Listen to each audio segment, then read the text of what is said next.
Okay, time is now currently 6:03. We're bringing this meeting to order on this day of 6/23/26 for the Tukwila School District number 406. Regular board meeting will now come to order. Starting with roll call, I'll start here. Mitch Dorian, Director of District 1. And my name is Greg Sherman, Tukwila School District Director, District 2. Ara Papian, Director, District number 3. Dr. Constable Pedrosa, Superintendent. Ken Larson, District 5. All right, thank you to everyone that's in attendance for both giving presentations and being guests. Since Director Proctor is not here, I will take over for the land and labor acknowledgement.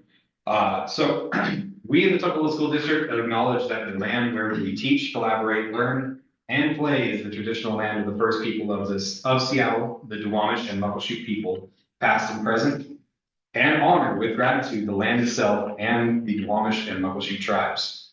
As a public school district, we have a responsibility of stewardship for the stewardship of this land, and we strive to work alongside the Duwamish and Muckleshoot people who have been living and working here since time immemorial. The labor acknowledgement.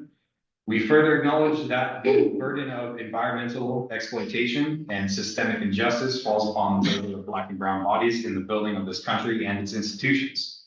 Remember that Black and brown people were born and died working this land against their will for generations. We also acknowledge the continued contribution of the labor of survivors over the centuries to today. Of all immigrant labor, including voluntary, involuntary, trafficked, forced, and undocumented peoples in the building of what we refer to as the United States.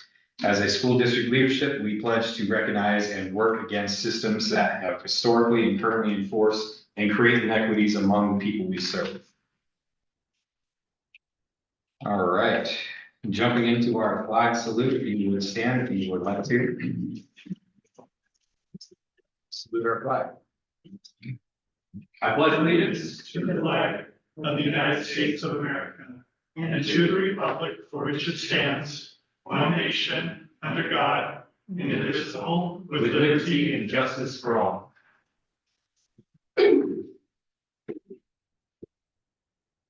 All right.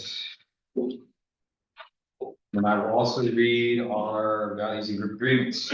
So we have transparency, be honest, speak or communicate with your point of view and why. Explain what you're doing in understandable or simple terms, asking clarifying questions, and breaking down what's being said. Courage, speak frankly about the uncomfortable things, listen deeply, listen to understand, not to respond, minimize multitasking, embrace the brainstorm, lean into tough conversations, own mistakes, and address unintentional impact.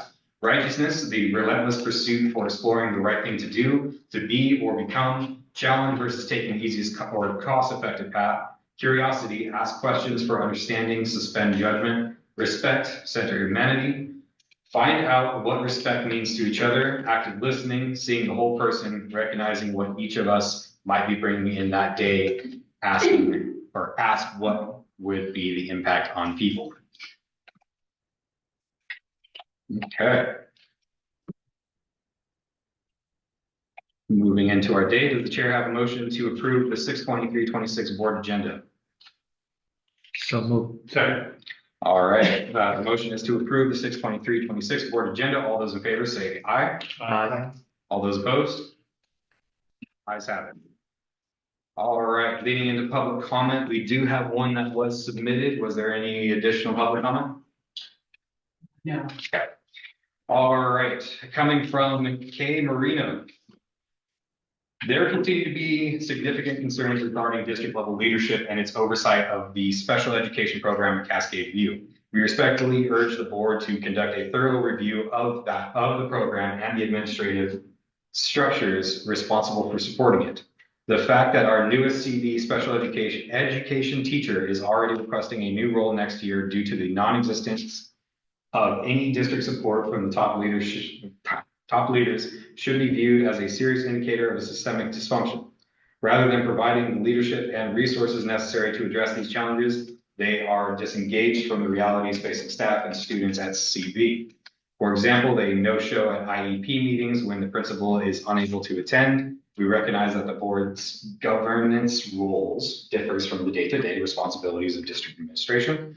However, The issues at Cascade View extend beyond routine matters and reflect broader concerns about executive leadership, accountability, and the director of SPED's and superintendent's commitment to fulfilling their obligations to students with disabilities. Most importantly, students receiving SPED services deserve a stable, well-supported, and effectively led program. The current circumstances prove that these expectations are not being met. We respectfully request the board ensure top district leadership takes immediate and meaningful action to address these long-standing concerns and establish the level of oversight, support, and accountability necessary to restore confidence in the SPED program at CV and appropriate services to students. Without intervention, there is a genuine concern that the existing conditions will persist to the detriment of both staff and the students who rely on critical services.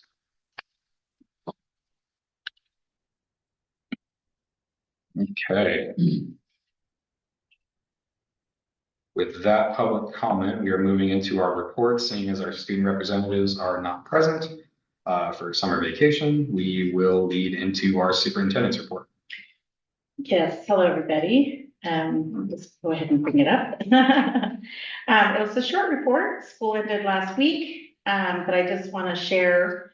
I just had it up and now it's gone, so let me find it again. It's not working. Anyway, first and foremost, I just want to congratulate all of our seniors and all the staff at Foster High School who supported our seniors and wrapped around our students. And that includes staff here as well as and also the families for really supporting our students. It was a wonderful event. It was at the Showware and we had so many amazing things there. And I'll be honest, the Foster High School team took a lot of time and months in preparation for that event. And it was really nicely done. And so I just want to thank them for all that they did for our scholars. We also had an 8th grade promotion. So I think that was also went really well. It was really fun.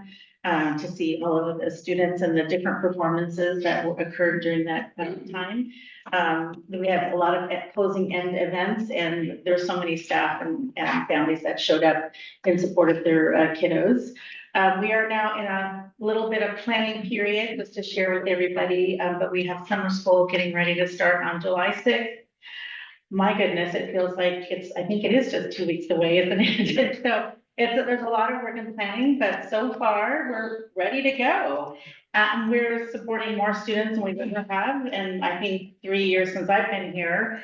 And we're really thankful to the team that, just for those of you who don't know, summer school will be at Thorndike Elementary School and then Foster High School. So that's where the summer school will be. And then we do have a plan we want to share to make sure that families know when they can enroll their students over the summer, but we will be sending that information out probably at the end of the week. And we'll be putting signs everywhere so that we can be coordinated and make sure that our families are aware that we're still taking enrollment. So anyway, that's all I have to share right now. Okay, well, with that, I will lead into the director's reports. So first off, again, congratulations to the Foster High School graduates of 2026. I had the honor and privilege to give a short speech and witness what for me will be even more memorable than in my own graduation. Apologies to everyone for missing the last meeting. I had some health issues, but I'm getting things figured out and will not be having that last minute notice moving forward. Thank you to Vice President Director Papillon for leading our last meeting on such short notice. I read the minutes and it sounds like it was definitely an interesting meeting. I noticed it needed to be, or some things need to be fixed, but once we get to the consent agenda, I'll get to that point. I also missed our staff appreciation day, so I wanted to give a quick shout out to everyone and thank all of our teachers, custodians, coaches, mentors, administrators, and parents for making it through another year. Everything that you do for our scholars may not always be seen, but the graduates I saw walk up on stage held wisdom of years of exposure to Tukwila and our leadership of staff. So thank you again for that. The students you molded will shine for years to come while they make us all proud and continue to show pride for the education that they've been given. This is our village, and apologies for not being able to say that in person on that day. I also have not given up on meeting with people in the community. Again, apologies for drifting off for my health issues. Things came up fast and I'm going to get them figured out, but I will still be staying on top of concerns brought through public comments or actions that were brought directly to my attention. There is an enrollment event that I heard about on August 19th that I think we should all be pushing as directors. So did we have a location? I did not see that in your memo, Sure. Showalter, okay, so yeah, on August 19th, we do have new enrollment events going on, so please make sure to spread that information. We can get as many students as possible. And that will conclude my report. I don't know if we want to start with Larson or Sherlock. Director Larson or Director Sherlock. Go ahead. Or do you want to just Rihanna? Oh, yeah, sorry, I didn't get here. Yeah, I can go. So I'm Rihanna de la Cruz. I'm the current senior student representative, and my student rep report is since the last board meeting, I've attended Foster's graduation where I was able to congratulate and say goodbye to Aiden. I did also attend the June 9th board meeting online where I was able to say hello to most of you. And I've now entered the summer quarter for Highline where I'm taking one online class, which is political science. Now that I finished my first year at Highline, I'm able to admit that I started at a low point in relation to my grades during fall quarter and have grown since then with my grades coming up. Spring quarter has been my best quarter since I started, and I'm very proud of that. Thank you. Thank you.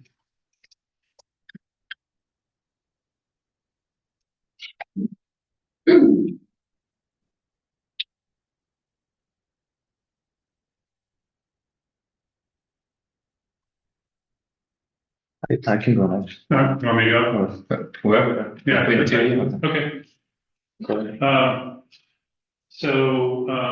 I went to the senior night and graduation, just a few numbers about this graduating class. We did actually get, I just checked before I came here, the FAFSA completion rate now ticked up to 80%. What?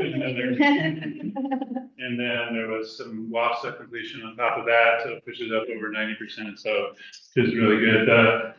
This year's class had over $6 million in scholarship money, which is up a little bit from last year, not the record high, but it's up from last year.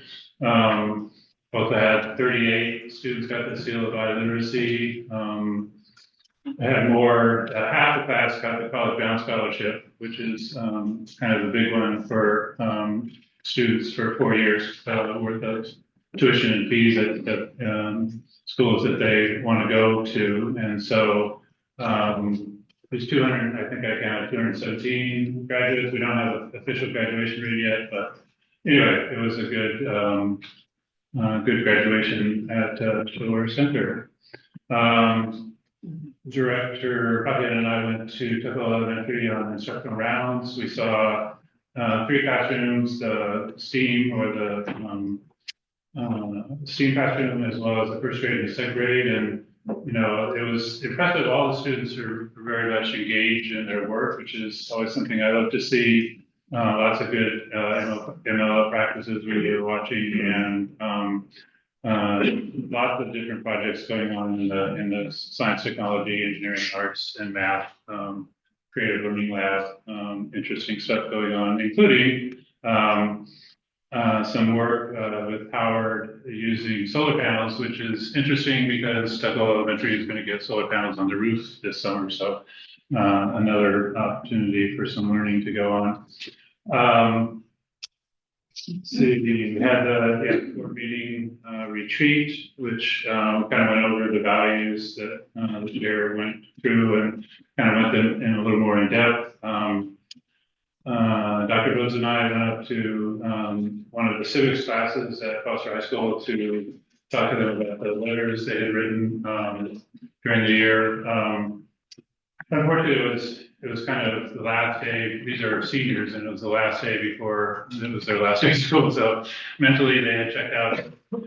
It was an interesting. I asked, them what they thought school boards do, and cleared up a few things because most people don't know really what school boards do. They think school boards do things like tell curriculum and set the schedule for the school year and all kinds of things that we don't really do. I mean, we may have some approval processes in those, but we don't set those things. So anyway, it was an interesting discussion with one of the civics teachers. They're going to try and do it earlier in the year, next year. So hopefully we can get out there and get some feedback to them before the school year's over while they're still interested in what's going on and so forth. So look forward to having that come back next year.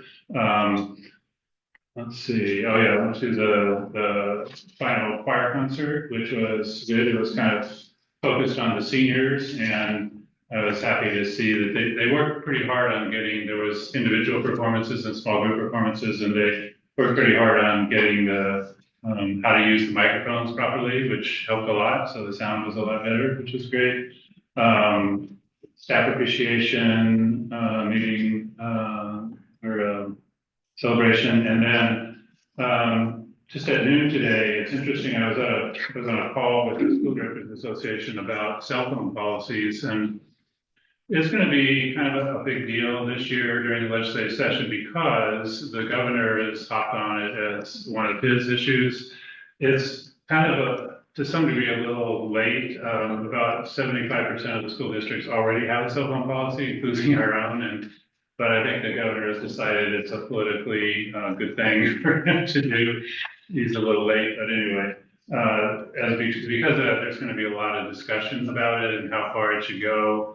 The kind of the nuance of it, I think, is going to be he's talking about a cell phone or cell phone ban during the entire school day, not like our current policy, which at Foster at least allows some cell phone during passing times and at lunch, and whether there will be a state ban on everything that will probably be the discussion. There already the feedback is coming back, trying to implement a one-size-fits-all policy around cell phones. One-size-fits-all policies tend to not work very well because every district has some variations, and so they're already talking about, well, okay, there could be a bill that passes that says you have to have a cell phone policy, but not be so prescriptive about exactly how to do it. So anyway, it's going to be a big discussion during the next legislative session. Unfortunately, what is probably going to have somewhat of the effect is going to kind of divert from what the real issue is in education, and that is the huge lack of funding and equitable funding in education. But anyway, that's what's going to go on with that. So that's it.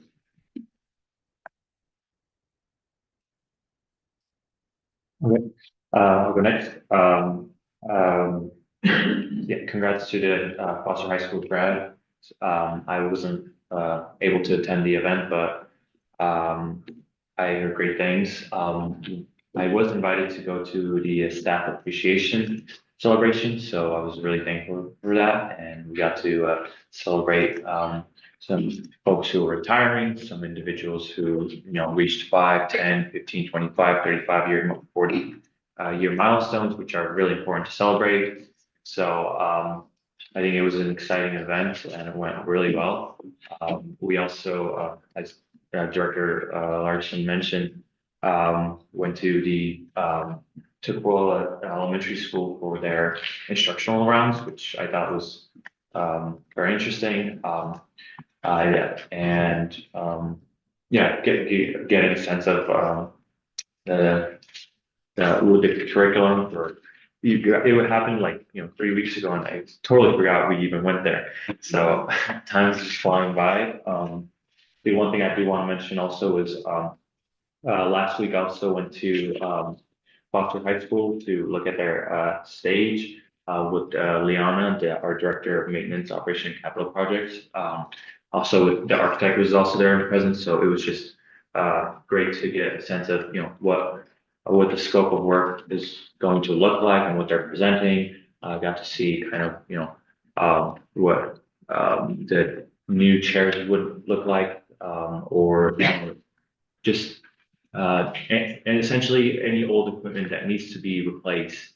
And we haven't done any sort of major maintenance since I believe it was 93, if I'm correct. But yeah, it was very helpful for us. I mean, I believe Director Larson and Sherlock also went in attendance 2 days prior, so it was, I think, good for all of us to get a kind of clear understanding of what request was being asked.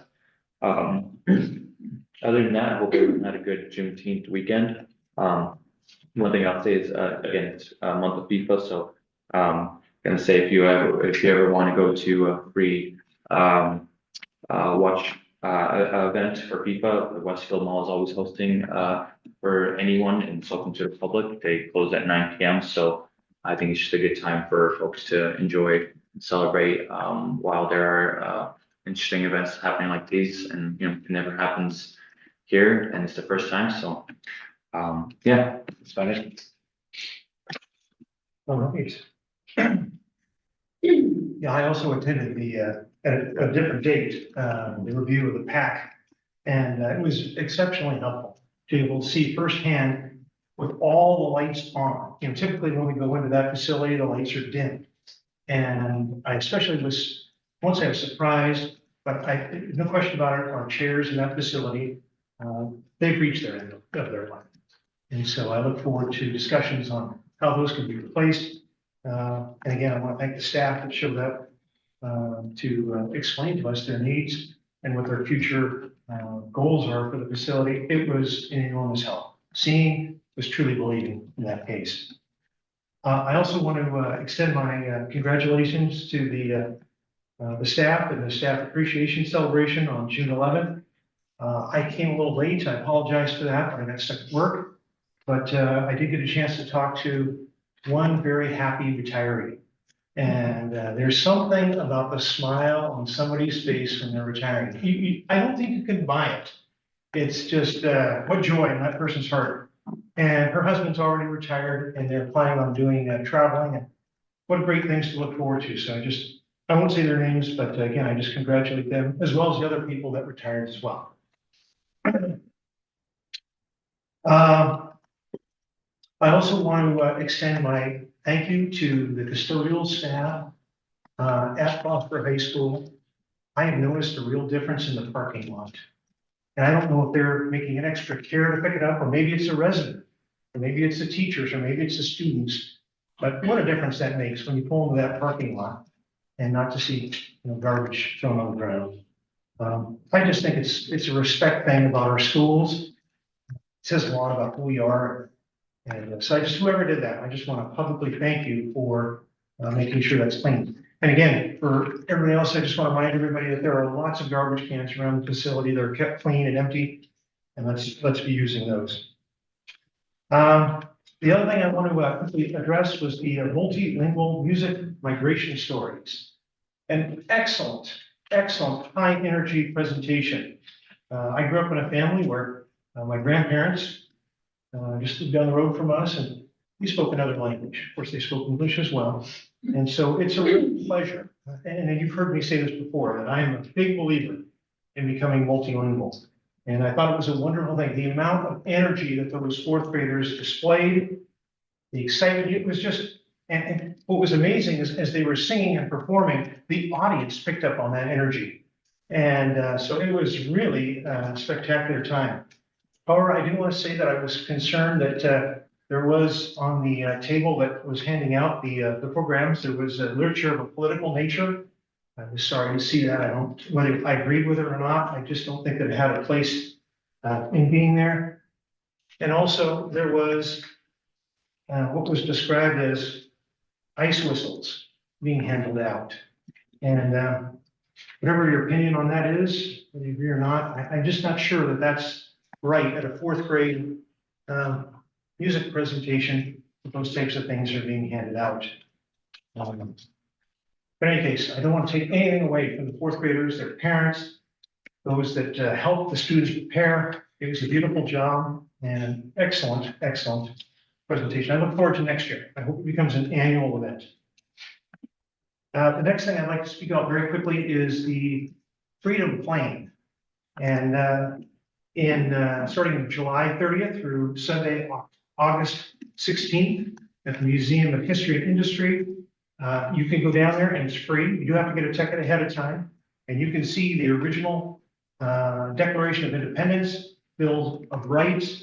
It is a magnificent presentation, great opportunity. In 1976, I'm gonna date myself here, I saw the Freedom Train when it came to Seattle, then I went down to Tacoma. And I've never forgot that. So if you get the chance to do that, I would strongly recommend it. And with that, I'll go ahead and pass it on.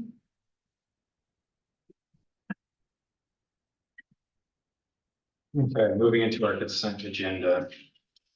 Something that I saw that I would make a motion for is the fixing of the call to order in the June 9th board meeting notes. Otherwise, I have nothing else to add for our May 30th or our reading warrants. That's at 6 o'clock.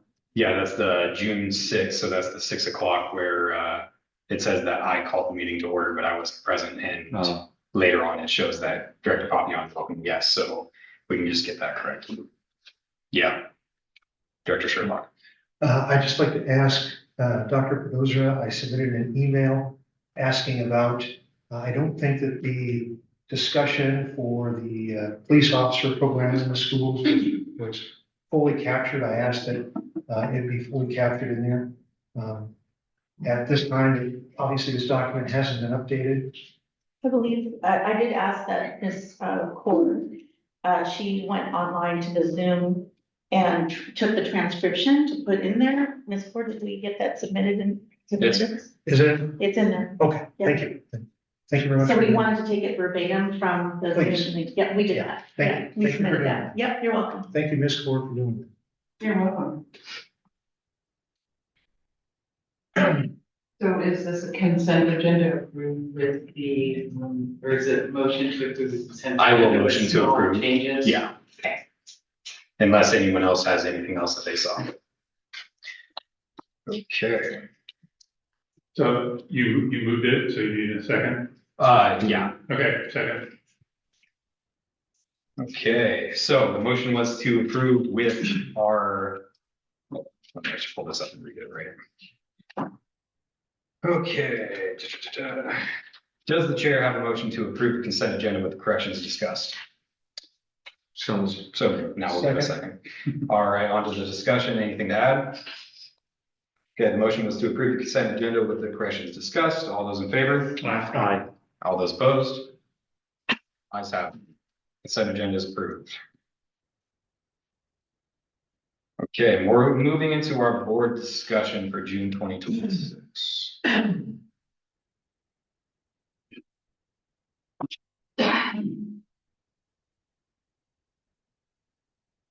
Yeah, we didn't have a whole lot of changes, but I'm more than happy to go through line by line if we want to, or we can discuss just the changes that were done. Or the updates, I should say. Yeah, I guess the only one, I think, this is on Page the third page. There's an item, add budget guidelines to the board handbook that gives board members specific things to look for in various budgets. That's described as ongoing. I think we completed that. Which on the curriculum review? No, it's the.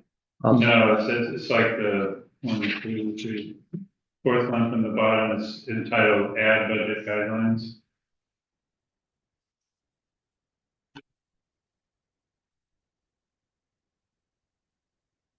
I'm not seeing add budget guidelines on my online one.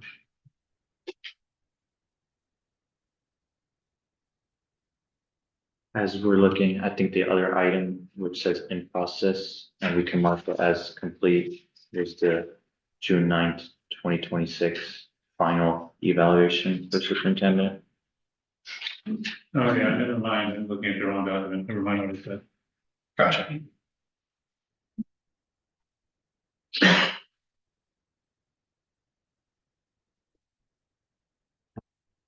Let's see, are there any? So I don't see anything, but just to go over quickly, I know that there's some things specific that we have been addressing, like the May 27th board meeting, with.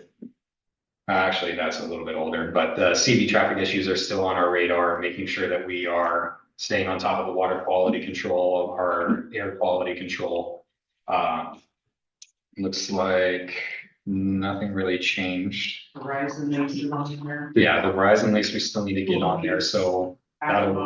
Yep. So the Packard model, we've made some movement on the Verizon lease. I'll bring to the next agenda. We've had some motion with our TSD and TPMPD lease discussions.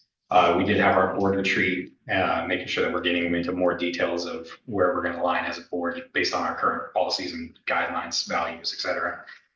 That's good call out for the superintendent contract. We can move that to should we move that to in process or completed after today? After today, yeah. Yeah. We got our review for the Packard model, the Joseph Foster Memorial Park. And the Riverton Park project still needs some more leads, so we are keeping an eye on everything that is being addressed and has been called out in public comment, so just to make sure everyone's aware that we are still making motion on that. Was there anything specific that we feel like we needed to move progress on? Okay. All right, well, moving forward, we now have our policy series 1000 policies for final review.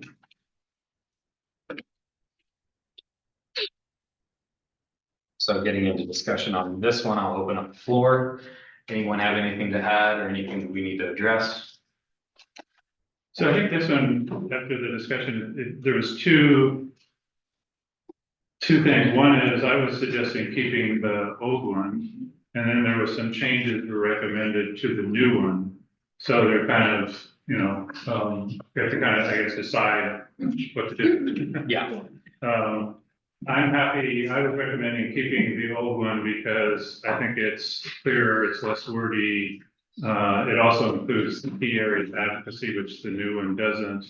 If there's things in the new one that need to be added to the old one, I'm happy to do that, to try and get the two.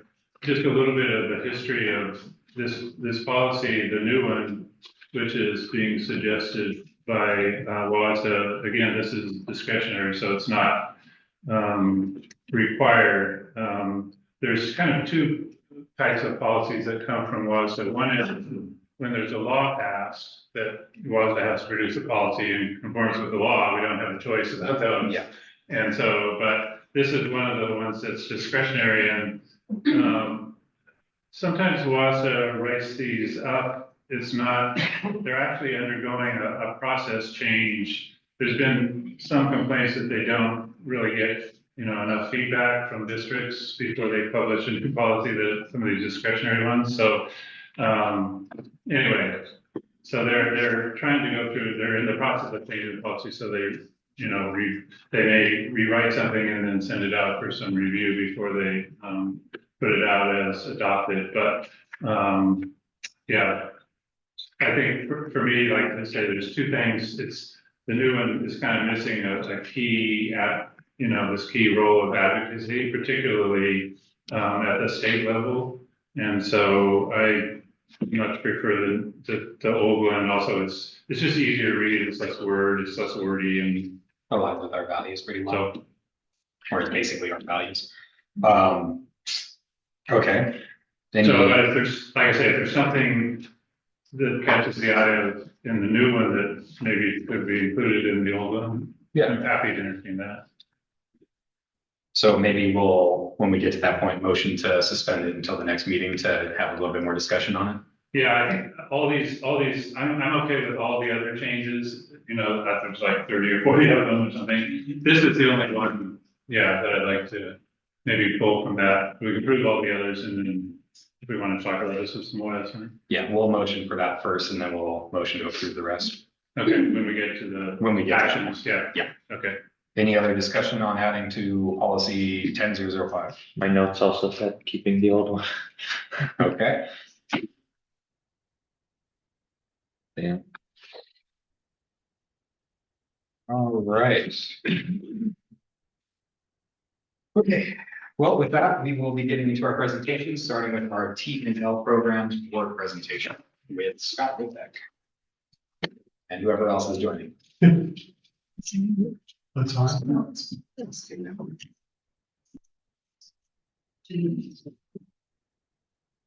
Hi, good evening, everybody. Scott Whitbeck here, Chief of Schools and Academics. And I'm happy to present this teaching and learning report about our program for this school year. Let's see, slide 5 shows an overview of the presentation, and this includes the main programs that are within teaching and learning.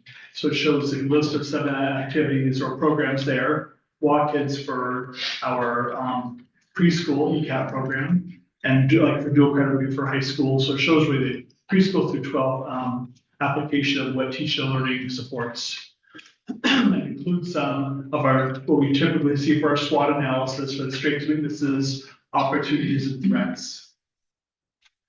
So section 1 about WA kids on slide 7.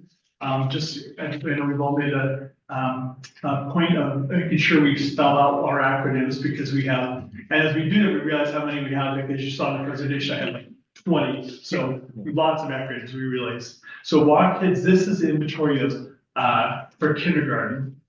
Kindergarten identify inventory of developing skills. So the 3 components show their family connection, whole child assessment through observation, not any kind of pencil paper test, it's observation. And these are the range, social, emotional, physical, cognitive, and early learning collaboration between teachers of kindergarten and ECAP, early childhood preschool program. Slide 8. For this WA kids, this as an inventory, they call it inventory rather than assessment because it just inventories how ready the children are for ideal skill readiness to enter kindergarten successfully. And so it isn't a test of what they have learned in kindergarten because it's the beginning of the year, just to help the teacher see, okay, these are the areas where we really need to focus for our children, and here's areas, oh, they're already mastered, we can really accelerate them ahead in those areas. Yeah, and just help teachers plan their instruction, do some grouping by which kids are ready for which skill development. It helps also, it's great for help sharing information with parents during the whole WA kids time, so parents have a good idea of where their kids stand and what they can do at home to help. Let's see, for slide 9, there was some data when you see it's provided to the board by a separate document, and I think it's been available online too. There's basically, it showed percentage of students entering kindergarten ready in all 6 areas. And as you notice in the table over the 5-year trend, it's a lot of spiking up and down of readiness. And we noticed, for example, one of our schools, Tukwila Elementary, had, let's see, they had fewer children than in the past years that met all 6 areas. It didn't mean they met none, just didn't mean all 6. And Thorndike had a sizable uptick this school current year. And CV is about the same percentage 5 years ago, but a large increase in the past year. So there's a lot of variability, and I think this is something in the board questions that came up that gives us plans for what comes next. It seems data we want to really work with the teachers, basically in kindergarten, to see what do they see. This is part of the street data. What are you seeing? Why do you think we've seen the data? It's not a blame, it's just so we understand better, and it'll help us all plan and instruction and planning better. So can we go back to the last one? Up here? Yeah. So I just want to make sure the x-axis, that the dots in the bars are they 25, 26 or are they 24, 25? Oh, okay, that, this one is, since it's the beginning of the year, the data were available for this fall. So that is, 25, 26, but it means fall of 25. Okay, so that's the latest. Yeah, one. many of ours are a year behind, which I know can be frustrating for anyone out there reading reports. Why is it so delayed? But if it comes from SPI, they just have the whole state to data prepare. So, I mean, in this case, we're able to see the data now because it was in the fall, so it's been long enough that we'd be able to access the data. So the concerning a little bit, Tukwila Elementary has taken a significant dive down. And so you have any ideas why that's happened? No, but this week, with how we got the data available, was right at the very end of the school year, so it wasn't really a great timing. Teachers would probably not be too fondly appreciative if I were to ask them to. It would be to analyze the data in the fall, at the spring. So, but this is a good stepping stone for discussion with principals and early learning teachers in the fall to see, because they'll know better than anybody, why did we see, because you're right, the last 2 years has been really a big drop. They had been by far the highest percentage of students until the last Even last year, it was still the highest, but it was a drop from the year before. And then this fall was almost exactly, within a small margin of the other two elementaries. So we need to find out, what's happening there. Thorndike was pretty steady with just this last year being a nice jump. Our other CD, Cascade View, we see it has been up and down. They have the highest mobility rate of our school, so that probably attributes some of that. Yeah, the question is, so this is covering 6 domains, and one of the things I've noticed over the years looking at this data is that, the lowest scores are usually in math and literacy. And so, I don't know, to me, that's important to kind of provide feedback to the early learning programs, because, math at this level, of preschool students has to do with just counting and quantity, more, grade, those kinds of things. And to, if we're always, and it's also, I think one of the, it's kind of racially based. It was low in both Hispanic and Black students. So that to me provides potentially some feedback into the early learning program about some activities that could be done to, improve those skills. So that, and because that's been consistent over time, also there's potential. I mean, we know that, all the students that, I don't know what percentage of our kindergarten students have gone to our early learning programs, probably relatively small, maybe 10, 20, 30%, I don't know, some number. But there's also the,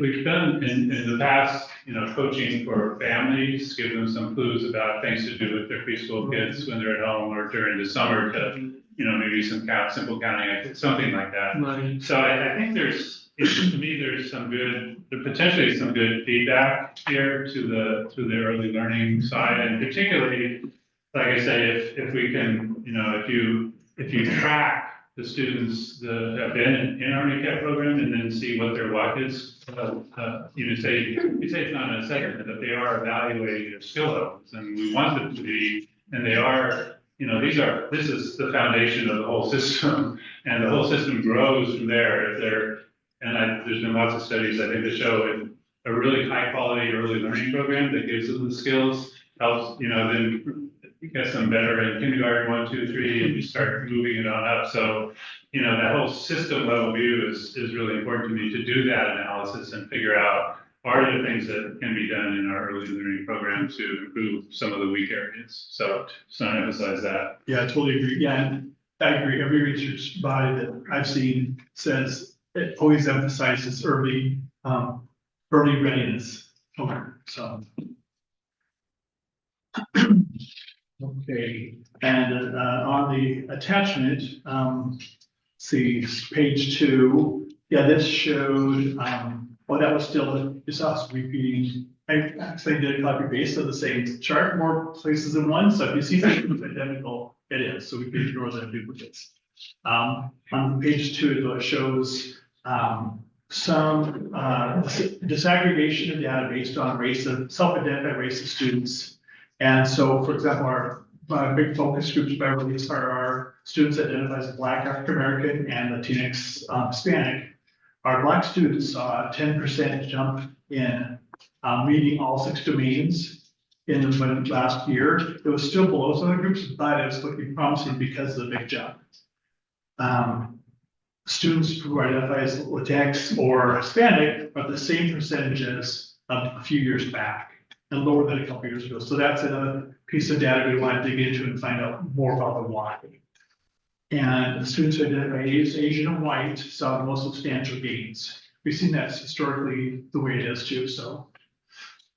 Yeah, so this is another one where these are the foundations, and then we see these same patterns moving right on up through the entire system. So if we start working at the foundational level, then hopefully they can improve everything. Right. I think you mentioned before to Director Larson, we are really focused on growth because we welcome every child that come in with whatever skills they have. We welcome them and take them from there. So we don't really control entry level readiness, but we do a lot of control over how far we take them once we have them here. One sec, Director Sherlock. Oh, yes. I just wanted to ask on page 2, there's such an alarming drop for Asian students in the 24-25. I mean, that's 63%, all the way down to 18%, and now back up to 62. How could that be? How did that I happen? wondered that same thing. It's such a gigantic change. There must be some, I'm assuming once I get to talk with the teachers, they'll have some idea because it's not a few points, it's dropped by over half. So, let's see, what did they notice as the phenomenon with their students? Why why was that drop? The other thing I would wonder is, so the WCAS, there's a certain amount of subjectivity to WCAS. The evaluators can have a fairly significant impact. So if they weren't particularly well trained to evaluate, I don't know, that's just speculation. No, it's a common, complaint about the one-to-one testing. So when you're doing one-to-one, so rater reliability, making sure that there's consistent training and support, and then adding bias and rater, judgment, those kinds of things. So they're all contributors to, these types of assessments that we do. And fortunately or unfortunately, this is the type of assessments we usually do for pre-K to kindergarten first graders. Or it could be sometimes the data was just entered incorrectly. Sometimes. It can be human error. And one thing too is that since the criteria were ready in all 6 domains, if the student, they had, for example, I don't have this for a fact, but if they had, of all the students who did, of the 82% who did not show readiness in all 6 domains, what if 90% of them met 5, but the way they scored, they didn't meet the 6th one? Yeah. We don't know from here how close they were. So that's a factor I'd want to check into in the fall also. Yeah, and again, I just want to say that that's worth looking into. You have that much of a drop. There had to have been something wrong. Yeah. With the scoring, the computer program, something. Yeah, it is really, when I saw that, I was like, okay, that's on my short list of notes I want to pursue in the fall. And then page 3, percent kindergarten met each domain. So here's the breakout of the 6 domains: cognitive, language, literacy, math, physical, and social. And it shows our 4 groups of self-identified by race. And it showed that students identified as Black or Latinx had virtually equal percentages of proficiency in physical domain as their peers who identified Asian or white. So you see on the 5th set of bars to the right, they're not identical, but that's the most closely grouped percentages there. So that's an interesting point. Why is it the physical is so close, but the academic ones were not? That's another why question that I'd like to learn more from the teachers. And the students who identify as Black have the 2nd highest percentage of readiness kindergarten in language domain. So I want to find out which is great, but why, and what we can do, what's working so well for them to transfer that to our other students. And then the 3rd point there, in most of the 6 domains, students identified as Black or Latinx have lowest percentage of kindergartners meeting the ready criteria for all 6.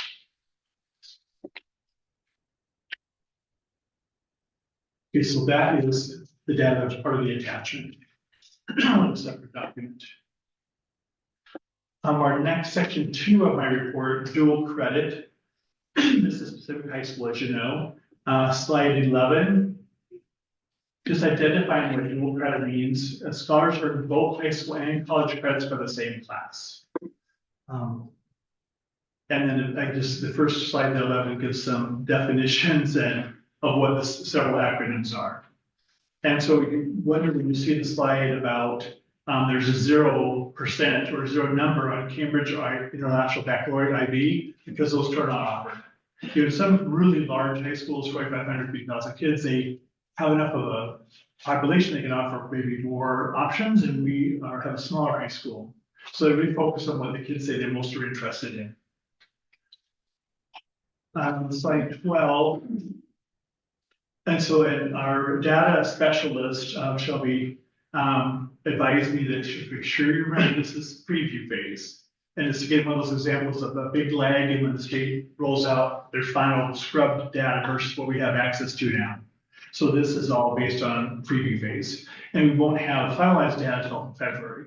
So it's, a long delay between the final. We thought that's all a long wait to just start.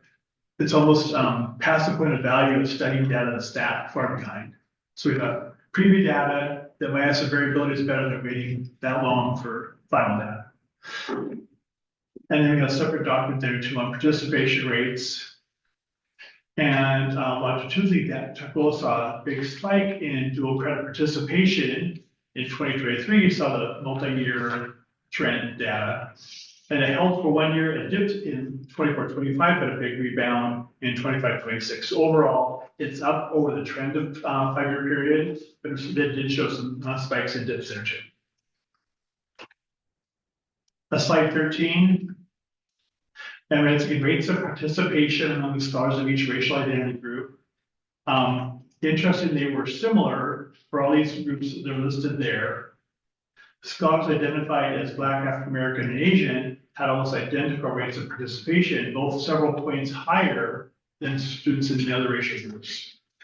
So that's one of the good indicators, since we're really focusing on students where we see the biggest gaps for opportunities are Black, African American, and Hispanic Latino. And it's heartening to see that Black students were among the 2 highest scoring groups for participation in dual credit. And then slide 14 begins section 3, our Learning Assistance Program, LAP, or we just call it LAP. Can you do there's an appendix to the dual credit data? Sure. Yeah, That was a 1-pager. Yeah, the 1-pager.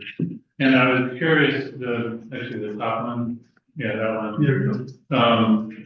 You see AP course rate 8 and college and high school course rate 12, but the bars are bigger. Yes. I was confused about what is this saying? I think it's 8% of all students have completed an AP course? Is that what that says? Yeah, completed at least one. And I agree with you. I think Mr. Lorca, the assistant principal, provided some information on that. Looking at proportionality of AP course participation or completion, Run Start and CTE, they're proportionate to the bars and proportionate to the numbers. And the only one that is not is the college and high school. And I think that's just miscalculation percent, because it looks maybe more like, if you see a proportion of that to the 8% above it, that's like a fourth. So that should be like a 2%. And then the 14% for Run Start and about 49, almost 50% for CTE, those look accurately proportionate. So we can find out more about that, but I think what Mr. Lorca had presented was, I think it's just however that came out of this type of the percentage. So I would say the bars are accurate, the number next to it is not. Okay, and then the other one, which I guess we'll get some, I'm interested in this, the CTE course. So most of the dual credit courses are CTE based. Yeah. And so I'm really curious what courses we're talking about, what courses are popular. Yeah, right. You see that I guess I can be a little concerned that, when you say dual credit, are these kind of vocational courses that are going on in CTE versus more academic? I just need to understand that. Yeah, with the titles, we could certainly provide that. Yeah. And this was, you remember from just, I can't remember which meeting, but just recently, one of the board meetings I presented, and for your approval, the new CTE courses for dual credit that were the high school had added. So, but I'll be able to provide, if there's a motion to do that, I can certainly provide specifics on what exact titles and participation rates for each of those. There's probably some variance, but there, as far as the rigor of the courses, to build their college rigor level, but offered in high school. So they're going to be pretty rigorous compared to a dual credit class in high school. So it doesn't mean it wouldn't be related to trades. It's possible, but generally the ones I've seen, like dual credit biology, there was English, and so the ones I've seen the last 5, I think they added at the last board meeting, what I think they were all what you would identify as strongly academic versus trades. But just more maybe career oriented as opposed to strictly academic. Exactly. Yeah, and what I'm probably most interested in is what are the popular courses? I'm Right. really interested to see what students are really interested in. Right. It's helpful to know. Yes. Any other questions on that data page? Just for another, just of interest, at the bottom two rows of bar graphs, seeing the participation rates by race and by multilingual learner status. They're very similar among the groups, so that does tell us the second to lowest to the bottom bars, that we, among all of our groups we identified by different races, they are very similarly percentage-wise participating in dual credit classes. So we wanted to close the gap of fewer kids who maybe are second language learners participating, maybe feeling like they didn't have the confidence to do it, but this is heartening to see that we are getting them in. There's still a gap from the English language learners to the non-English, but it's not insurmountable. So that I see we're closing the gap, and I think in time we're going to see that level out.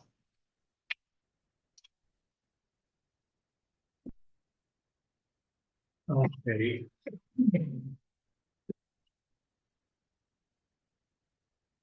Okay, so yeah, learning assistance program.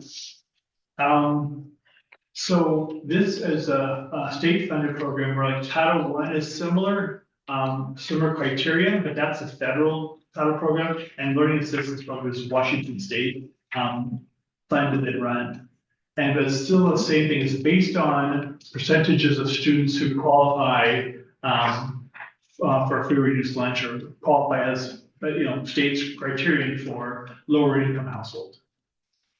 And then as far as all of our schools meet criteria, they all are receiving title or LAP funds, and schools that are above 50% of students who qualify, they get extra funds for LAP. It's called high poverty. And all of our schools are well beyond that. So all of them get the core LAP and they get IPOV LAP.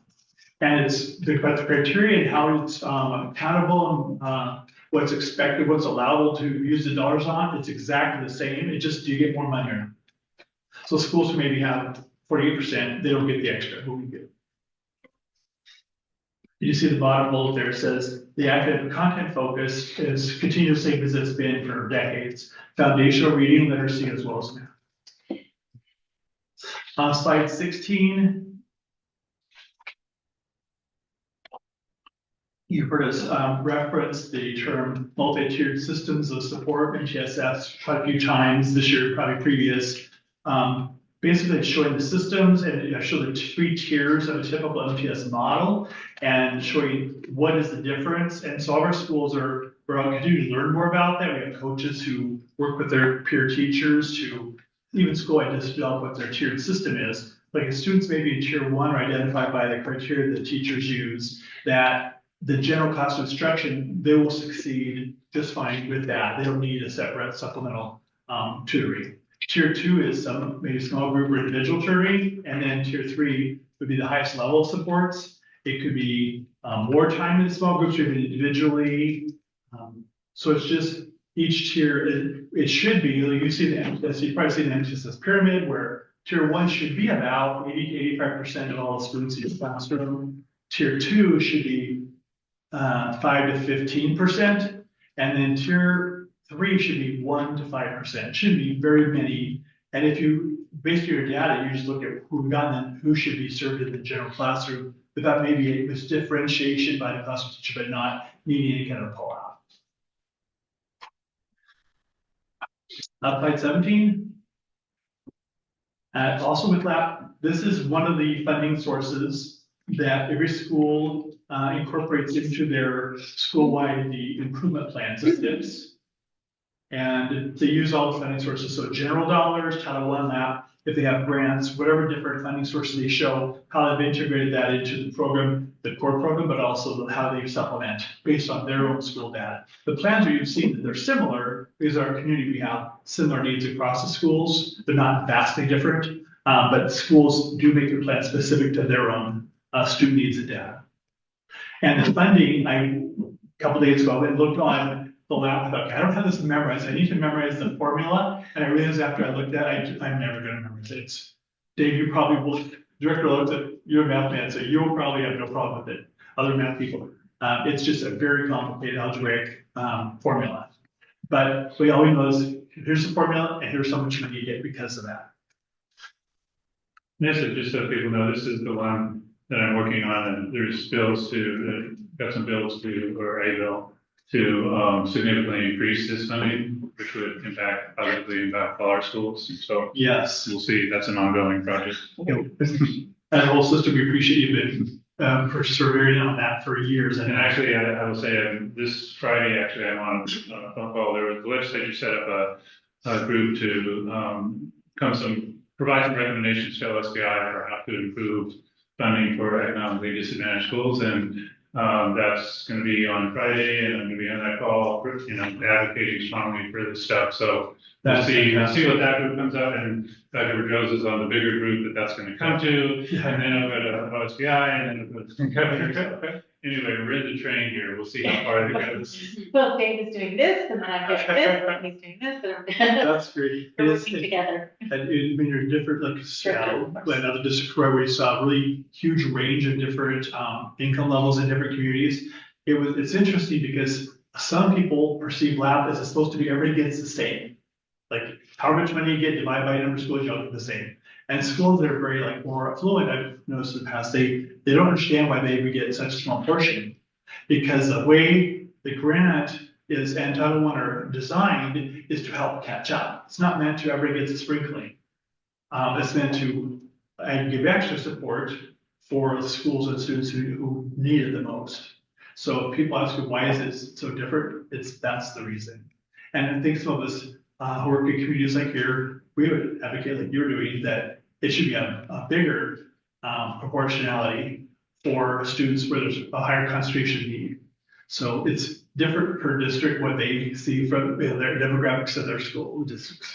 I just am gonna add, and I'm gonna give Director Larson credit to this, but he's done some calculations with combining MLL, high poverty, and McKinney-Vento, and we are in the top 10 of the most complex districts in the state of Washington for all those variables. And so I just think that's important thing to remember. It's not anything to say, but it's our responsibility to figure out how to support all our kids that have really complex needs. Right. Okay, so that's, any other questions on lab before I move to the next section? I guess the one other thing, hopefully, I'd like to get on that is so the state legislature requires every school district to produce a report about, if they want to get accountability, okay, we put this money into, what are you, how's it going? And one of the part of that report is the number of students who gained at least 1 year of growth. So, this is something that I believe you have. And it would be great, I'd love to see that from the latest lab report that the state, that the district produces, because that's a good measure for how well we're, is this money being spent effectively? And so. Yes, and I provided, based on the board questions, I did provide, I went back and dug around and, I went back onto the state website and pulled out there's several tabs that relate to lab. So I pulled out the data from each one of those, and I wanted to report, I don't know if you received it already. Yeah, but it doesn't go down to the level of it requires number of students gained at least 1 year of growth. It can be broken down, it has to be broken down by school, and so I didn't see any student outcome data in this description. Right. I mean, that's part of the obviously that's clearly what the state wants to know. Well, interesting. And I want to know. Yeah, I'm very curious too. This is every summary of every tab that was on the state accountability report. So what you're mentioning, I think they're probably assuming districts should be looking at that, and we should. So it wasn't within the report that is online, but that doesn't mean we can't take forward. If that's the board motion is to pursue that, we can certainly do that. Because I We agree, we are- want to see. Yeah, we are just saying what I, so okay, Elliot must report. So if we're not reporting that, then, And I would guess since they're not asking for it, so there's a little okay, mystery of the abyss of where is that? okay. But just because they're not asking for it doesn't mean we shouldn't do it. It would be a good idea. So, and one thing about this is it's difficult to be able to separate and say this one variable within the school has resulted in this change. Since, you know, schools are dynamic organizations, there's all these different factors. And, you know, to a typical like research project, you would say to control at least one, you measure that one, the outcome or the progress of the variable. And there's so many. So it'd be really hard if someone has found a way to isolate a certain variable, like effects of lab funding, and they'd be able to show outcomes based on that and controlling for the others. I would love to see how they do that. I have never seen that, but it would be, I think every district would love to get their hands on that formula to see how they do it, but Yeah, I don't know. education is rarely one thing, but it's a Yeah. collection of things. If we find the school is doing really well, we could go in there and study what are the collection of things that they're doing that makes it work.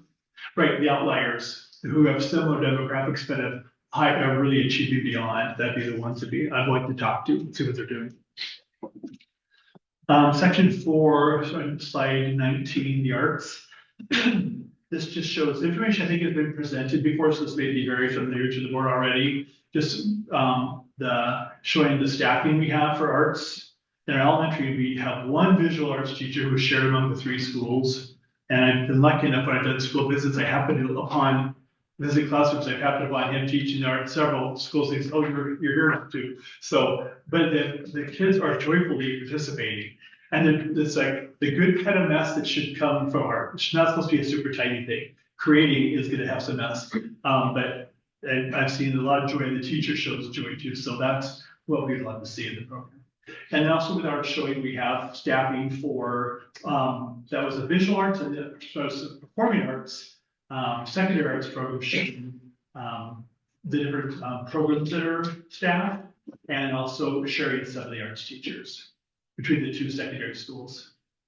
And this has been brought up in a previous board meeting, but kudos to our Foster High School for the performance. Their musicals are well known, pretty well attended, and they have just, I think, just organically created their own program. The teacher stepped up to be the coach and the advisor for the program. So, and they were special invited guests to a state annual convening. Dr. Mendoza was the president of the group, and they presented 2 songs, and it was standing ovation. So we were very proud to have our Foster students there presenting.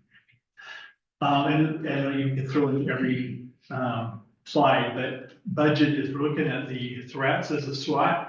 The budget is still a concern because we don't want to ever just say to cut off something. No, what is this? We know arts has just as much value to some kids as maybe sports or something else for other kids. So it's still the goal of maintaining that. I don't know, that's just it's an ongoing issue. It's not being fixed immediately as a budget. Slide 20, I think this is also information. Once we got that grant from Foundry 10, private organization that provided us with $50,000. I think starting last spring, they got to spend the dollars in teachers. Our teachers got to submit their wish list. And we looked at how we can divide the dollars so every school or arts program got some benefit. I just put down the 3 main things that I've noticed in the types of expenditures that the money went to. So it's musical instruments of different types, visual and fine art supplies, which are they're all consumable, so you got to constantly replace the supplies. And then also, I know at least a couple cases, it was risers. They just had to have some way to, for the program groups to have some way to stand on risers. So those are the main things that those monies were spent on. Any arts questions before I move to the next section? Yeah, so the only ongoing concern is the kind of band program seems to be disappearing. And as we know about most of these programs, the success of particularly a lot of the art programs is to do with who's the adult leading it. And so we're undergoing a change now with the band program. So yeah, I hope we get somebody really good because that's the key to growing that program back. Right. from You're where seeing it's big been. smiles because we've just had interviews, students were part of the interviews and they're really excited about the candidates that we've interviewed, so. Yeah, I mean, that's what I've noticed in music programs over the years. It's all about. Mhm. Yeah. Director Sherman, if you had a question. Well, so yes, I just wanted to ask on that band program again. I kind of hurts in the heart here because band is an important part of a student's education if they want to enjoy, take part of that. Mhm. Is the music teachers being looked at that are being interviewed? Do they have like a special focus maybe on smaller bands, maybe playing music more suitable for small bands rather than, I mean, you don't want to hire somebody that does a 100-person symphony or something like that? Or is that the type of instructors that we're looking at, somebody that focuses on smaller bands and music that is, Right, you know, they would have to have the endorsement at least and to be able to teach that subject area. And they would have to be able to show experience in some way that's sufficient to step in and already be providing net quality. And then for the interview process to do like we would for every time in a position we interview for us to say, here's our scenario, here's what we've got.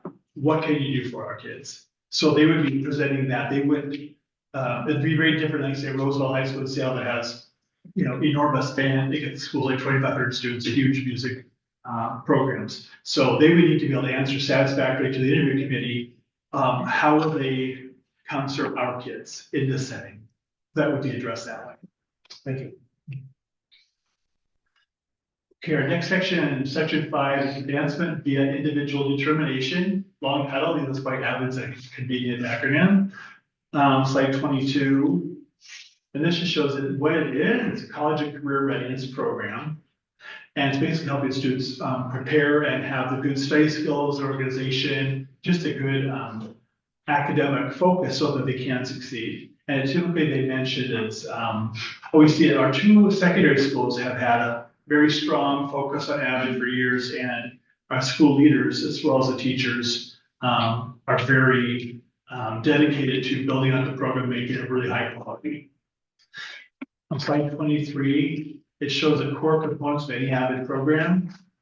And so it's elective class, and it includes mentoring, it's academic support, weekly tutorials, and school-wide implementation. So the skills they learn in class, it's not limited to just the students in that room, that class. It would be skills that really teachers, whether or not you have the Avid elective course yourself, those are really good, solid, successful student skills that any teacher would be able to use in the classroom. And then slide 24, it shows the target groups tend to be the students who are in this range of about 2.0 to 3.5 grade point average, who show academic potential and a strong desire to go to college. Doesn't mean the other kids are neglected, just means this may be those who are most set up to succeed in this specific one. Any questions on Avid? I would say that it's over the years, it's been an extremely successful program. We periodically get students from the program coming in whenever there's some threat that it might be cut, testifying how valuable it is for them. And, they graduate. I mean, of course, our graduation rate is getting up to really high anyway, so I'm not sure that's a good measure anymore, but, one of the key things that I think it does is they kind of go in cohorts for each other. That's part of this program, which is a very powerful motivator for students, obviously, at that age. And so, we've talked at various times about trying to go an all-school Avid. It's very expensive to train everybody, and we just don't have that kind of money. But focusing on these kind of mid-grade scholars who could easily, fade out. It's been very, very successful. But I will share what can be done in the meantime, and it's something that the principals have talked about, is just so yes, what you said, and in the portrait of the graduate work, and also informational sessions that we talked to with first generation students, college students, who actually shared with us, they said that the biggest lever for them was actually Avid, to support them in organization and all of those pieces. It was a big proponent.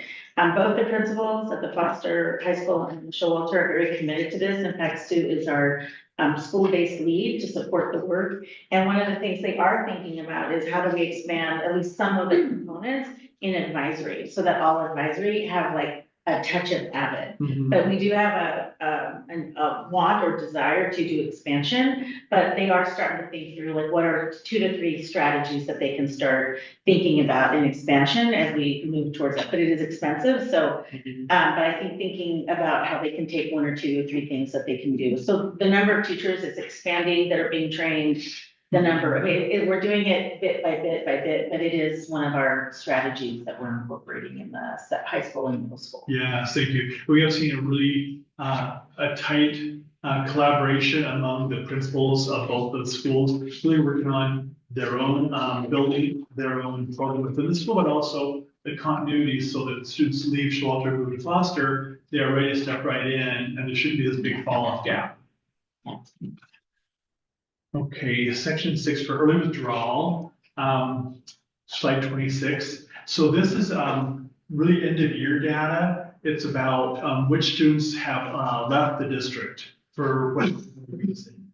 But it's not the end of the year. Well, it's just barely the end of the year, but we would have gotten the data available by the time this report was ready. So we will be able to present that in August at the board meeting in August. Section 7 is early achievers. This is part of our preschool, our ECAP program. And ECAP is a state program for Head Start. Some people think they're interchangeable. They're similar. Head Start's federal, different requirements, different design. This is our state version. And every one of our 3 elementary schools has 2 full-day ECAP classrooms. And they're full-day classrooms. They follow the same length of school day as our other our K-5 classes. And our Puget Sound ESD is the one who are basically the ones who are empowered by the state to direct and monitor school districts and how we implement them. And they are the ones who monitor our programs, both data we present and in person, to see how we're meeting the expectations, the criteria for successfully capturing. So slide 29 shows the areas that Early Achievers assesses.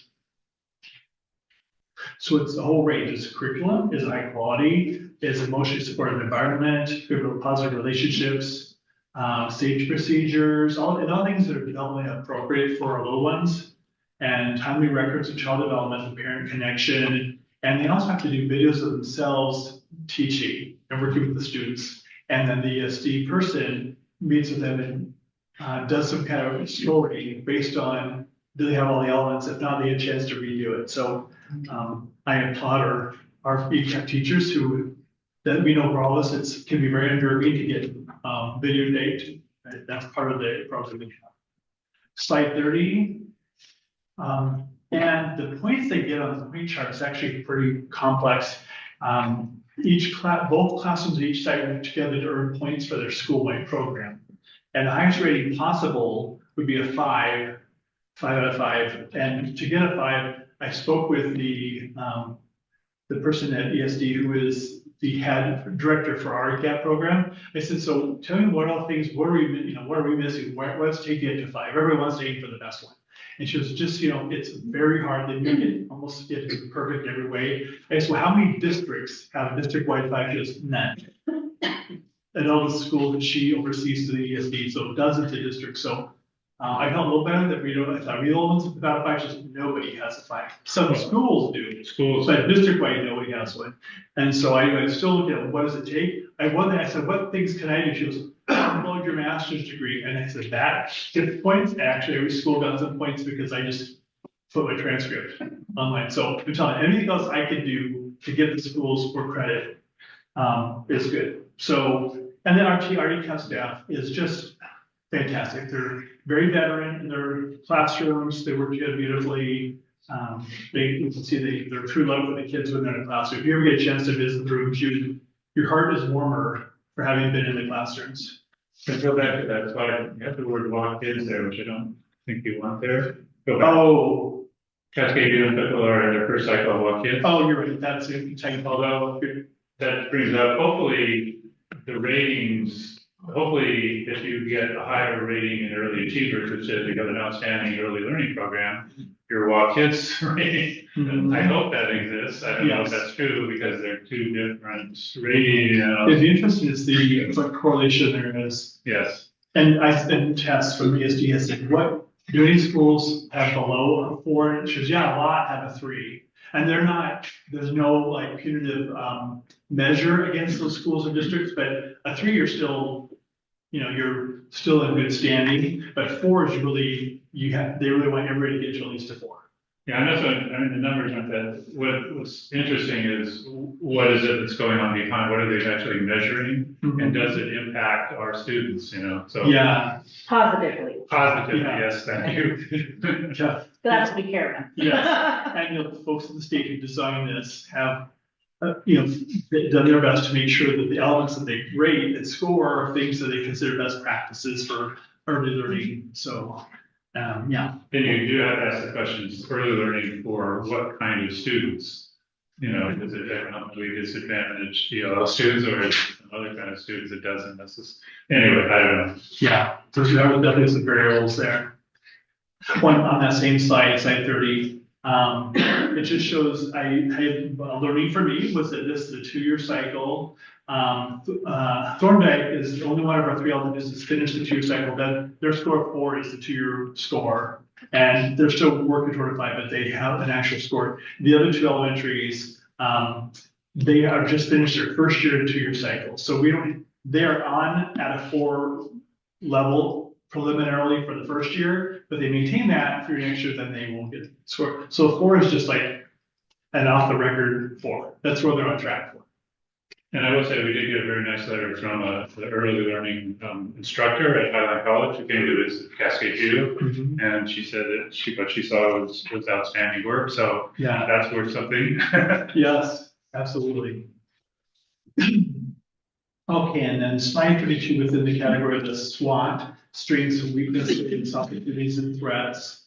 Since this is coming right at the end of the school year, to really get meaningful input, street data from educators in the school, that's something we'll need to do in the fall. And that information is going to be part of our Fall Leadership Institute too. So as principals began working with their staff as they return on the school improvement plans, we incorporated this information because we want the plan to be preschool through 5, 6 through 8, incorporate every grade level you have in your school. So that is it for my slides. Any questions that we haven't covered yet? I just thought that was really helpful because looking at the graphs and bar charts, it's like, it's good data coming out. So I think presenting that is really helpful. Thank you.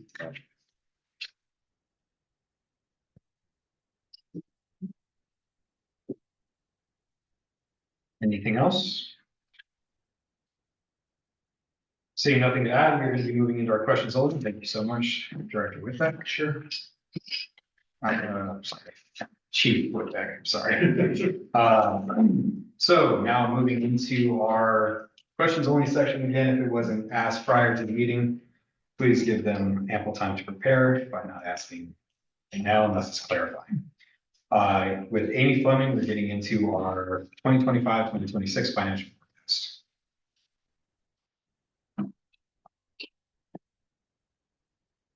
Any additional questions? Okay, seeing none, we'll be moving into our monthly financial statement of May 2026 with again.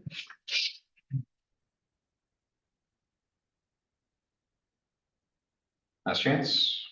Okay. Moving into questions only for the McKinney-Vento update. Any additional information needed? This one is quite extensive. Julia Hart Marianne, Abdul, I hope this is correctly, and then Andrea Aga. I saw a hand. Yeah.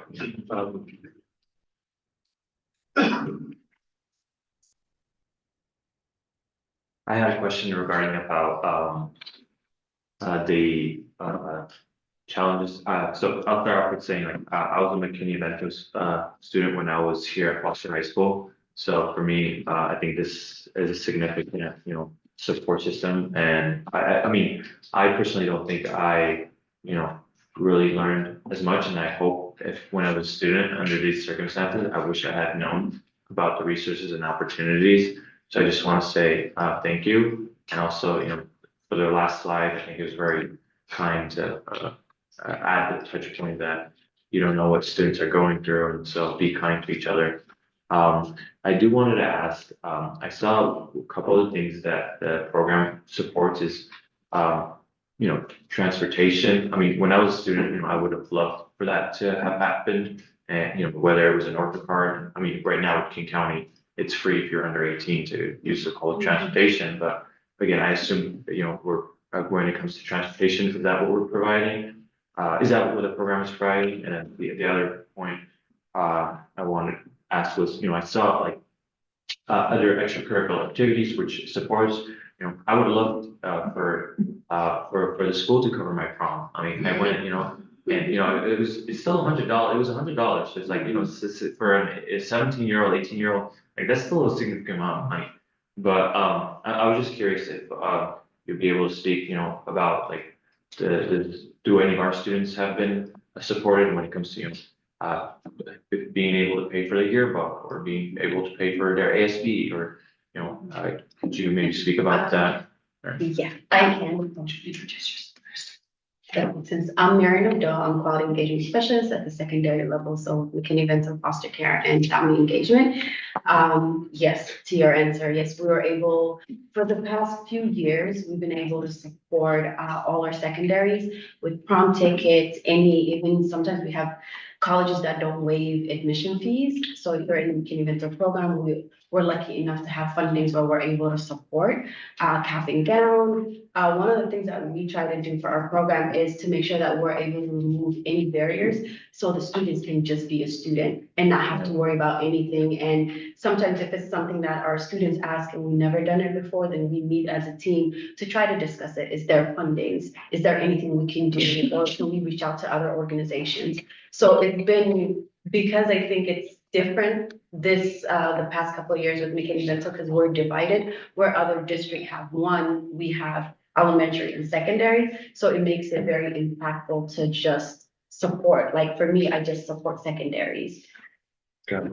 Yeah, I think for one thing to point out is I do know personally, like the superintendent at the time did reach out and say, if you need any support, let me know. But I think, for a student perspective, a student really doesn't know in a situation like this what they really need. So I hope, whomever is the liaison is communicating those opportunities. And so I would hope, that's bringing up that's an important part is what I would love to hear. So, yeah. Can I just, sorry, I'm Julie Hurt, and I do the elementary. So we are, there's two of us, but we're divided a little bit differently. Because we not only do we do McKinney-Vento, but we do foster care and family engagement as well. So even though there are two of us, we actually do more than probably somebody at a regular district would be, because they have one McKinney-Vento liaison, but then they have a building point of contact at every single school, where Marian and I are that too. But as far as transportation goes, we have had some grants and some extra funding. And so we provide transportation for any student that's out of district that is experiencing homelessness, that when they were permanently housed, they were in our school district. That qualifies them for the program. We also do have funds that purchase Uber cards so that parents can bring their child to school while they're waiting for that transportation to be set up. We do mileage reimbursement. We also have gas cards to help with parents that need to bring their kids into school and they haven't received the mileage reimbursement yet. And then we have, our transportation partner works really hard with us on getting those set up right away. Thank you. You answered my question really well. I appreciate that. Yeah, it's helpful to know that there's, vouchers, Uber vouchers available or rideshare opportunities. Yeah, I think, classifying that and, I think, as much of the work you can do as a liaison for the school, I hope that's also to the staff as well. Like, please let them know, please let the students know that there's these opportunities that are available. So thank you. And I just wanted to add, I'm Anne Vermond, Director of Student Services, and I want to just take an opportunity to give these guys a shout out and just acknowledge the hard work that they do every day on behalf of our students.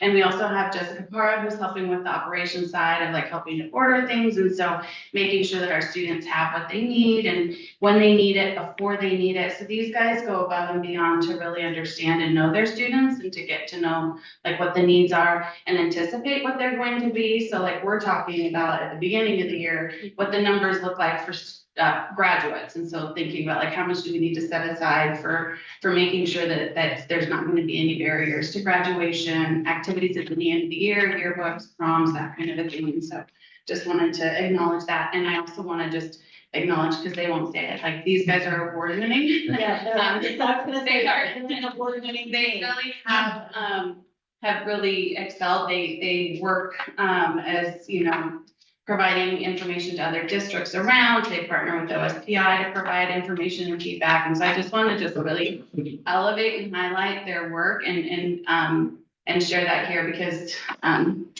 I get to. I will I'm proud to work alongside them. It's just to share that Julie Hurt was named Puget Sound ESD Classified Employee of the Year for 2025, and Marianne Abdo was named Classified Employee of the Year for Puget Sound ESD and the entire state of Washington for OSPI, and they both were honored.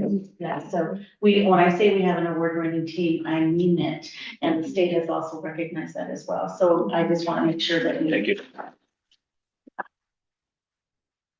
And thank you so much for the kids, even more beyond what even what's here, they do more. They're the ones that help create and support the Riverton Church. They help create just so many things that they do that are not even seen here and just behind the scenes. And they do a roundtable for all the community service organizations every month. And they bring them together and they try to find new connections and new partnerships. And it just goes on and on and on, their contributions to this district and our students. It's actually quite incredible, and it's actually a model for the state, to be honest. And I'd like to add a few, you've highlighted in here the graduation rates and the attendance rates and how much better, and the discipline rates how much lower. That the students experiencing homelessness are in comparison to the state averages. And this has been actually true for quite a number of years now. And in addition to what goes on in the school district, this is also a community effort as well, because as you know, the school district recognized Stillwaters as our partner of the year, and they've been for many years providing school lunches and lunches for students experiencing homelessness to take home. So that's been going on, and of course the Methodist Church has been working in this area for many years as well. So you don't get to these numbers just by one. This is the community kind of effort that's been going on around here for many years. And I did want to highlight actually a couple of things. And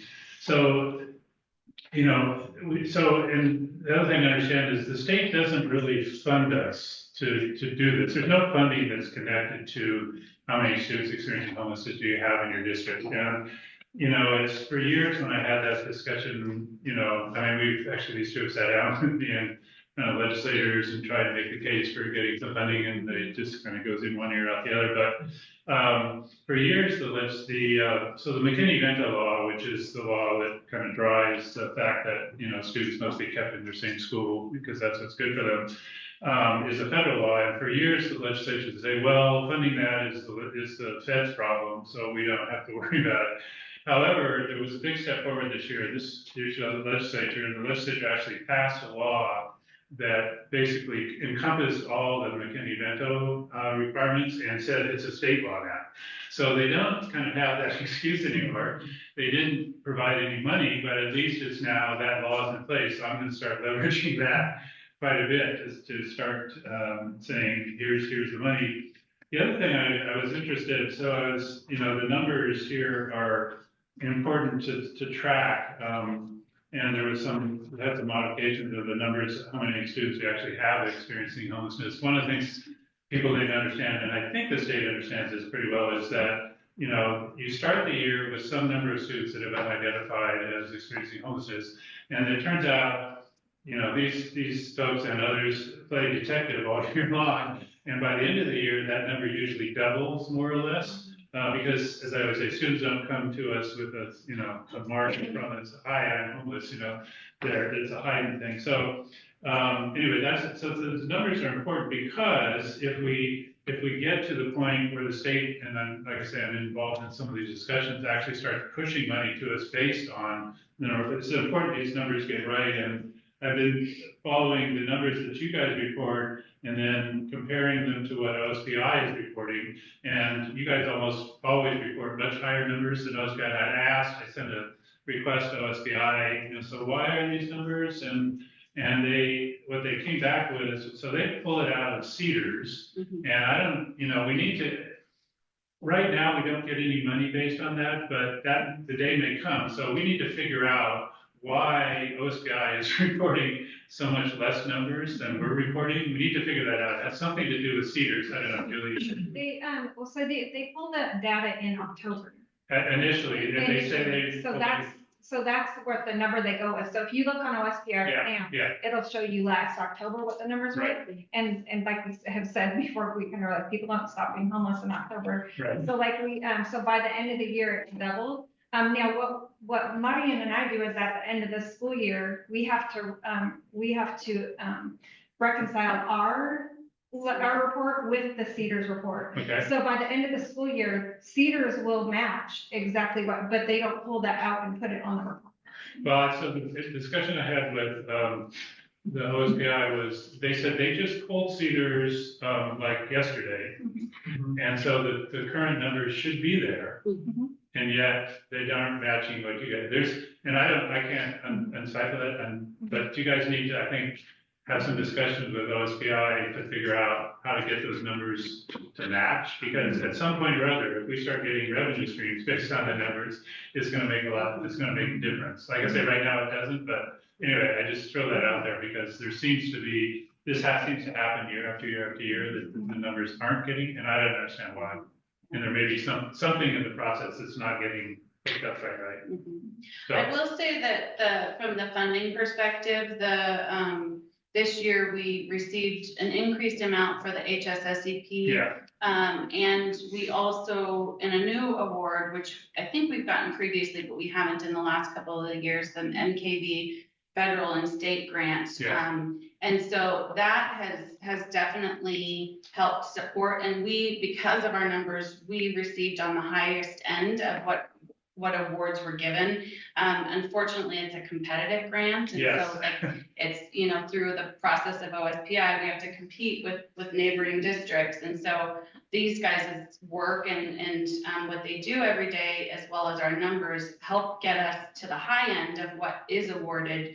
But at the same time, I agree, we can take a look at that to understand that a little bit better. But I do know that I trust that their data is accurate, and so trying to figure out what that disconnect could be was important.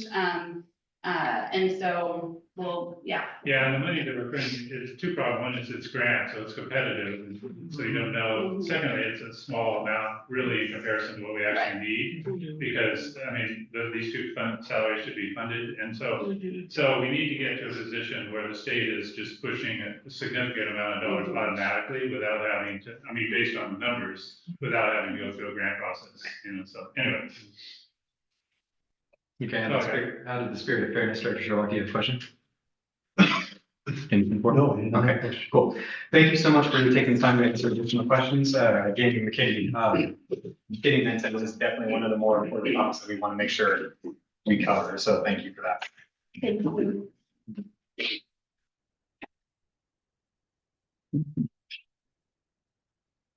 Okay, moving into our action items.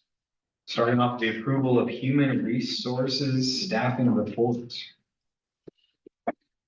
Does the chair have a motion to approve? So moved. Second. There's been a motion and a second for the approval of the human resources staffing report. All those in favor, say aye. Aye. All those opposed? Ayes have it. Right. Moving into our approval of superintendent contracts. Does the chair have a motion to approve? So moved. Second. All right, motion and second to approve the superintendent contract. All those in favor? Whoa. Oh, sorry, discussion. My bad. Thank you for catching me on that. So, the concern I have with this is, as it sits currently, is that it has not been reviewed by a legal counsel. So, basically in all contracts that we do, there's, where there's changes in the language, the district council needs to just review it. So for example, when we're doing the collective bargaining agreements with the teachers union, in that case, the attorney is actually in the room throughout the entire process. So we've got that covered. In the case of things like when we have contracts with the city or the school district, our legal counsel reviews those to make sure they're legally sound from a district perspective. So this one, especially, has not been reviewed by our legal counsel. And just to make clear, I have no problem with all the issues, all the substance that's in there. We typically, in recent years, we have not done a legal review of the contract because all we did was change the number of the year and the salary number. So you don't need to have a contract or a legal review in that case. But in this case, we're actually changing some wording in there, which I believe, we should be run through the attorney before we do that. So I'm going to make a motion that we postpone the approval of the contract until we get the legal counsel to review it. So just to reiterate on respect, I saw that was also answered in the question. So right now, if we were to do that, it would go past expiration of the contract itself. So we would have it wouldn't? No? My current contract is until June 30th, 2020. So I have a 2-year extension, so it's still 2028. Would it not take more than a week for this person to review it, or? I think we can get it, so we should be fine. Before it will take more than a It'll week, take more than a week, so but it would be then brought in front of the board for July. But my current contract as it stands, I'm contracted until, I said, June 30th, 2028. and that would still, we wouldn't be coming back until July, at the end of July. 28th. Yeah, So what does that do for you? you make a motion to decide if you're gonna do that. Oh, there's a motion on the floor. I'm Yeah. trying to get the Oh, it's discussion. fine, of it's us fine, but taking- again, it's just a procedure we have to incorporate. Okay. I think we can get it done before June. Aaron Germano, Yeah, HR July. Labor Relations Tech Services. Yes, I do believe that we could aim to Yeah. have the feedback before the July 20. Yeah, before the July 28th board meeting. And it wouldn't cause any problems before the 28th. I don't believe so. Okay. Not technically, it just would mean some backtracking from the staff, but we've done that before. Okay, Can I add? just want to know that. Just adding one other piece. So Director Larson's correct that when there are substantive changes to the contract, it's typically communicated to the district that that there's an interest in understanding. There's a particular lens that the board would like reviewed. And so it's helpful if the district can have that information when we communicate with the attorney who's reviewing the contract. So further discussion, or do you want anything specific, or just the changes that we made? Yeah, in terms of specifics, I'm just looking for, from a legal perspective, is it clear, the language that was put in there clear? And are there any legal issues. That's about the level of it. To me, I just want to make sure that I'm not an attorney, so I don't know if there's any pitfalls in there or not. I don't think there is, but I don't know, is that specific enough, or I don't know what else you're thinking, yeah. Yeah, I don't anticipate this would be anything, it's just, to me, it's just kind of good, good management practice. Good practice to review. Make sure you're doing everything right here. So the current motion on the table is, or the current motion is to table this until our July, can you remind me, 27th meeting? July 28th. 28th meeting, thank you. Is there a second? Second. If there was a desire to do it faster, there could be a special meeting. Okay, yeah. So the motion was, was brought in, motioned and seconded that we would postpone this until the July 28th meeting for the approval of the superintendent contract. All those in favor? Aye. All those opposed? Nay. Ayes have it. All right, that one is passed. Approval of the SRO MOU.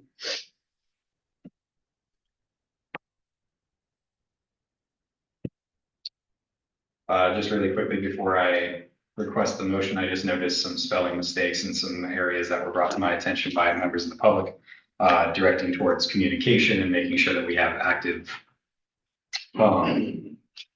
understanding of what is being discussed on. I'm sorry, I just had this conversation today. Essentially what was brought to my attention was the lack of communication that has happened in the past, and no shade, I'm just getting this information now. About when correct or when a SRO is actually replaced with another or something. I don't know the full story with this, so I don't know if anyone has any background knowledge on that. So state that again, please. Just making sure that there's a line of communication with there's any changes in between SROs that are coming in and out. I know that there was discussion in the last minutes about dressing down versus Yeah. uniforms. So we I'm have catching talked up. about that and so just to share. So we've gone through this whole process. Before this got submitted, so we'll review the document for editing errors, but one of the things that just to share is, I did send to, Chief Lund, the data from the students, the survey. I shared with Chief Lund, just some of the thoughts from the principals regarding, just calendar, aligning our calendars, making sure there's communication around when they're supposed to be there or not. It's, as you know, our SRO officers, school resource officers, they're actually employees of the city of Tukwila, and they're employees of the Tukwila Police Department. But I just think it's a matter of just us communicating, because even last year when we started the program, for a month or two, we only had one officer who had to share between both schools for a while until we could get. So sometimes those things happen, but they are at the, and so that's procedural, but I already shared that feedback to Chief Lund, and Chief Lund has actually agreed to some of those conversations. And I think we're gonna have a conversation in August just to clarify some of those procedural things, which actually don't really need to be put into policy, but we are in conversation with recommendations that I got directly from the principals. I also shared high-level conversations from the board meeting as well. So we've talked a little bit about it, and Chief Lund and I, our intention is we meet pretty regularly throughout the year. I know with Chief Trevor in the past, because I will remind everyone in the community that there was for a while that the SRO program was suspended in Tukwila School District. There was a year of engagement with the community, and then it was piloted this year. We piloted it this year. We're learning. We're trying to learn from each other, but I meet monthly with the chief of police, and we get monthly reports from the SRO officers that gets into our schools. And so that's just one of the things that we're going to work on in the fall, is just ensuring some of our procedural pieces are better aligned and we have better communication just moving forward. But all those concerns I brought to Chief Lund, and he was in agreement that those are things we could work on together. Perfect. So- Apologies, I was catching up. Yeah, I just want to make sure I share that for the good of the order, that there is conversation happening and all that data was submitted to Chief London.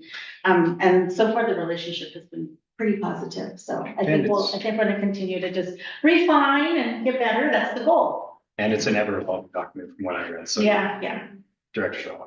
Yeah, I was wondering, could we ask Acting Chief Lund to just give us his thoughts on the program and just what your goals would be and just any opportunities? And I would like to also say that Chief Lund is a graduate from Foster. Mr. Sherlock? Yes, I'm saying that. Eric Lund, the interim chief of police. I've been with the police department 29 years. Proud graduate of the old Foster High School, class of 1991. Developed in Tuckahoe Elementary. My mom was also a paraeducator in the district for a long time. So yes, I'm obviously supportive of the SRO program. I have some stories that wanted to share real quick. I made contact with the subject. We got a call on, was drinking in the cemetery. Went there, was a student, previous student from Foster, went down the wrong path, got involved in gangs. He was drinking, but he was mourning the loss of his brother. First thing he asked me was, how's Officer Balcom doing? That's all he cared about. You know, he had a rough life. You want to know what Officer Balcom was doing, who was the SRO at the time. He went to school here. Tell him I said, that was real impactful for me, just that connection and that relationship that was built between the SRO and the students. So my goal is that, building relationships. I think the SRO at Foster, Officer Hay, that's all he's ever wanted to do is work with kids. When I interviewed him and hired him, I just want to work with kids. He's a coach, loves sports. Officer Shet, I keep hearing great things about him here at the middle school. My kids, when they were little, the middle school age, loved him. So my goal is just to keep increasing the relationship building, make it more positive, the changes that we can make. I think we're on a good pace to do that. And yeah, I received all the information from Dr. Pedroza, and I've already relayed all the wants or the requests to the officers, so, and their supervisors. So, yeah, any questions? I feel free to try to answer my best. How is Officer Balcom doing? Sure. You want to see that's what I'm going for? Yeah, my freshman year, I believe, yeah. He moved to Arizona, he's out of law enforcement, and he's working for a church. Good. Yeah. Our civics class wrote some letters that were distributed amongst and probably you read those as well. I did. And there was a very disturbing one about a potential abduction. What is the Tuckahoe Police Department doing to increase patrols around our schools? An abduction. A potential where some students are being harassed and invited to get into somebody's car. It didn't sound good. Well, Sounds terrible. the most recent one we made an arrest on. There were a couple incidents, like at the end of the year, we did make an arrest on one of those incidents, identified that the student did a great job of getting a license plate number, which is a huge lead for us, so we did do that. The SROs are supposed to patrol the area outside of the school, and when school gets out, we usually do extra patrols, drop-offs and pickups at the elementary schools are also a big request. And then beginning of the year, we're out here with regular patrol officers as well. So a lot of police officers, but I think it's for the best. Thank you for sharing. Perfect. Anything additional for questions? Perfect. Thank you. All right. Appreciate you breaking that all down.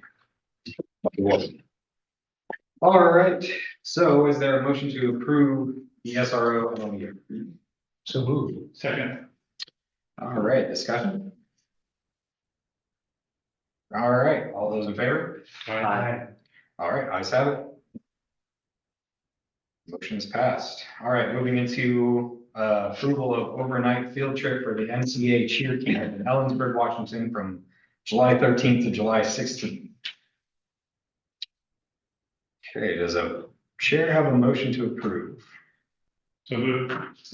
Second. All right, discussion? All right, all those in favor? Aye. All of those opposed? Ayes have it. Approval of the overnight field trip has been passed. Okay, so this one Does the chair have a motion to suspend 10:05 until our next board meeting, so we have additional discussion? Yeah, so move that we approve all the others except Except 10. 1005, yes. Okay. All right, so is there a second? Second. All right, so discussion? I'm just gonna say that, still greatly disappointed that, this board could discuss having, not allowing for 5 minutes for, public, comment. There was a discussion there about that, some people maybe be given longer time. I don't think that's a right method, and so I'm not going to be supporting passing these policies. Any other discussion? All right, so the motion is to approve all of the policies put forth besides 10:05, which will be sent to our next meeting for further review. All those in favor? Aye. All those opposed? Nay. Ayes have it. Motion passes. All right, opening up into public comment. Anyone want to make public comment? Let's see. Anyone on? And is the only one on, no, she raises her hand, she can. Otherwise, no. Give it a couple seconds, in case Tani has anything.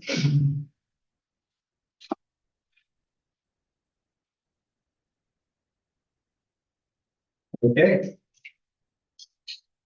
Well, with that, does the chair have a motion to adjourn? So moved. Second, discussion. All of those in favor? Aye. Ayes have it. Meeting adjourned at 7:59. 8 o'clock. 8 o'clock.